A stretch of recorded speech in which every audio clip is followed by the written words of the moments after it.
તો જય દ્વારકાધીશ મિત્રો, આપણે ઓફિસ માટે જવા માટે થઈ ગયા છીએ તૈયાર, એકદમ બ્લેક મસ્ત. હવે આપણે જઈએ ઓફિસ તરફ. નીચે જવાનું છે, રિક્ષા મળી જાય તો સારું. હવે આપણે આવી ગયા છીએ નીચે, તમે જોઈ શકો છો. અહીંયા હું રહું છું. હવે રિક્ષાની વાત છે, રિક્ષા મળી જાય તો સારું. હવે જોઈએ છે મળે. જો આપણે રિક્ષા મળી ગઈ છે. આપણે જવાનું છે પવન એસ્ટેટ. 9 વાગ્યાનો ટાઈમ છે, પણ મારે રોડ લેટ થઈ જાય રિક્ષાને લીધે. આપણે પગે છીએ ગીતાંજલિ. આ જોઈ શકો, ગીતાંજલિ છે પુલ, પોદાર આર્કેટ, બરોબર.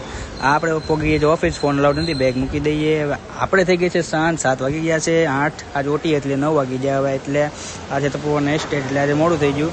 આપણે આવી ગયા છે તપોવન એસ્ટેટની બહાર ને અહીંયા જોઈ શકો છો તમારે ગળદી બહુ, પણ માણસો કીડ્યું નહીં એમ સુરતમાં. બાકી કામ કરવાની એમ આવે મજા. પણ જો આપણે કાપોદ્રા પગી ગયા છીએ. હવે આપણે ઘરે જવાનું છે એટલે ફટોફટ આપણે શૂટિંગ નહીં કરવું, સીધું ઘરનું જ લઈ લઈએ. હવે આપણે દાદરા ચડી ગયા છીએ.